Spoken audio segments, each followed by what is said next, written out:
नमस्कार। आज हम पुरी ओडिशा की जो विश्व प्रसिद्ध जगन्नाथ रथ यात्रा है उसको थोड़ा गहराई से समझने की कोशिश करेंगे। जी बिल्कुल। हमारे पास कुछ जानकारी है इस प्राचीन और भव्य त्योहार के बारे में, और कोशिश यही रहेगी कि इसके जो मुख्य पहलू हैं, इतिहास है और इसका जो महत्व है उसे समझे। हाँ, क्योंकि ये सिर्फ एक जुलूस जैसा नहीं है। सही कहा, ये तो आस्था और वो जो समावेश वाली बात है और परंपरा, इन सबका एक अद्भुत संगम है। लाखों लोग जुड़ते हैं इससे। तो चलिए इस पर बात करते हैं। बिल्कुल। जगन्नाथ रथ यात्रा असल में हिंदू धर्म के सबसे जीवंत उत्सवों में से एक है। ये भगवान जगन्नाथ, उनके भाई बलभद्र और बहन सुभद्रा, उनके सम्मान में मनाया जाता है।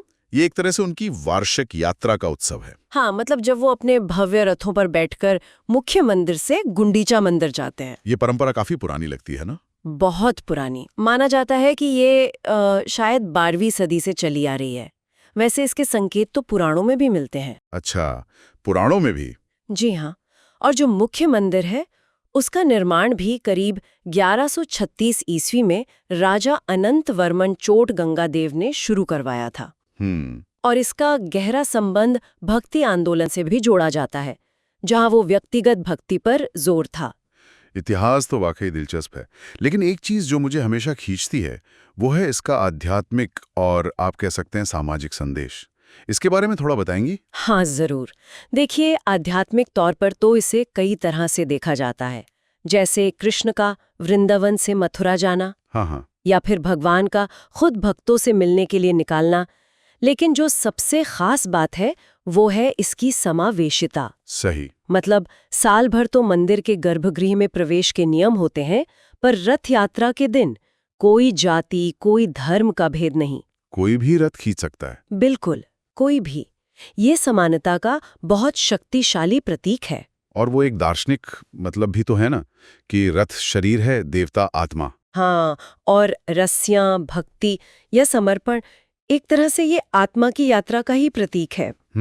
ये उत्सव आषाढ़ महीने में आता है, जून जुलाई के आसपास, शुक्ल पक्ष की दूसरी तिथि को। और जगह पुरी का मुख्य मंदिर? हाँ, श्री जगन्नाथ मंदिर से शुरू होकर यात्रा करीब 3 किलोमीटर दूर गुंडीचा मंदिर तक जाती है। बीच में एक पड़ाव भी आता है, मौसीमा मंदिर। अच्छा, वहाँ क्या होता है? वहाँ देवताओं को पोर पीठा का भोग लगता है। वो एक खास तरह की मिठाई है ओडिशा की। अरे वाह! अच्छा, इस यात्रा के केंद्र में तो वो 3 विशाल रथ होते हैं। उनकी भी अपनी कहानी है ना? बिल्कुल। तीनों रथ अलग अलग। भगवान जगन्नाथ का रथ नंदी घोष करीब 45 फीट ऊंचा, लाल और पीले रंग का। बलभद्र जी का ताल ध्वज, वो करीब 44 फीट, लाल और हरे रंग में। और देवी सुभद्रा का दर्पदलन लगभग 43 फीट, लाल और काले रंग का। और इनकी सबसे अनोखी बात? सबसे अनोखी बात यह है कि ये हर साल बिल्कुल नई लकड़ी से बनाए जाते हैं। हर साल? जी हाँ, हर साल। और वो भी पारंपरिक औजारों से, कोई आधुनिक मशीनें नहीं। ये तो कमाल है। ये अपने आप में एक बड़ा संदेश है शायद नवीनीकरण का। बिल्कुल, जीवन के चक्र का।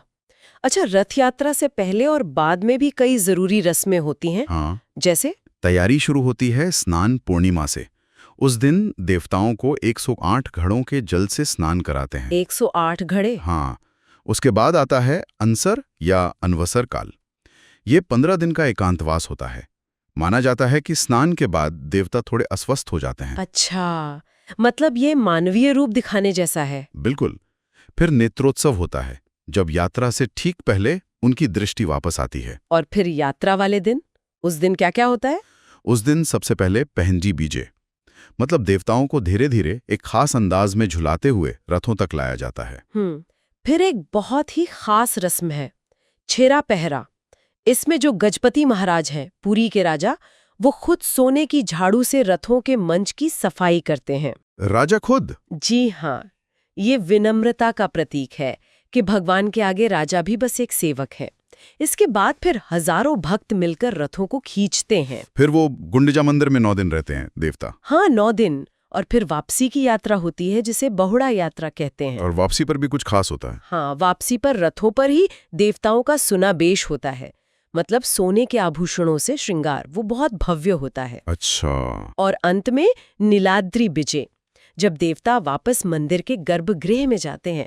यहाँ एक मजेदार कहानी भी है। क्या कहानी? कहते हैं कि देवी लक्ष्मी नाराज होकर दरवाजा बंद कर लेती हैं। फिर भगवान जगन्नाथ उन्हें मनाने के लिए रसगुल्ला देते हैं। हाँ, ये तो बहुत अच्छा है। ये छोटी छोटी चीजें इसे इतना जीवंत बनाती हैं। और अब तो ये सिर्फ पुरी तक सीमित नहीं है। नहीं, बिल्कुल नहीं। लाखों लोग तो पुरी पहुंचते ही हैं, लेकिन इस्कॉन जैसे संगठनों ने इसे दुनिया भर में पहुंचा दिया है। लंदन, न्यूयॉर्क, कई बड़े शहरों में रथ यात्रा निकलती है। और इसका जो मूल संदेश है, सबका साथ, सच्ची भक्ति, जीवन का चक्र, वो तो हर जगह के लिए है। कुछ और रोचक बातें, जैसे देवताओं की मूर्तियों के बारे में कुछ खास? हाँ, एक तो ये कि मूर्तियां नीम की एक विशेष लकड़ी, दारू ब्रह्म, से बनती है और उनका रूप बहुत अद्वितीय है। बड़ी बड़ी गोल आंखें, हाथ पैर स्पष्ट नहीं। हाँ, वो रूप बहुत अलग है। बिल्कुल, शायद ये उनकी सार्वभौमिकता दिखाता है। और हर 12 से 19 साल में नवकलेवर नाम का अनुष्ठान होता है। नवकलेवर? हाँ, मतलब नया शरीर। पुरानी मूर्तियों की जगह विधि विधान से नई मूर्तियां स्थापित की जाती हैं। तो ये फिर से वही नवीनीकरण चक्र वाली बात आ गई। तो अगर हम सार देखें तो जगन्नाथ रथ यात्रा सिर्फ एक धार्मिक जुलूस नहीं है। ये भक्ति, सामाजिक बराबरी और जीवन का जो निरंतर चक्र है, उसका एक बहुत गहरा और जीता जागता उत्सव है। बिल्कुल सही कहा। और ये सोचने पे भी मजबूर करता है ना कि ये जो रथों का हर साल दोबारा बनाया जाना और देवताओं का भी एक समय के बाद नव कलेवर होना, यानी नया शरीर धारण करना, जीवन और आस्था में ये जो चक्र है, ये जो अनित्यता है और हर अंत के बाद एक नई शुरुआत, इसके बारे में ये परंपराएं कितने गहरे विचार सामने रखती हैं।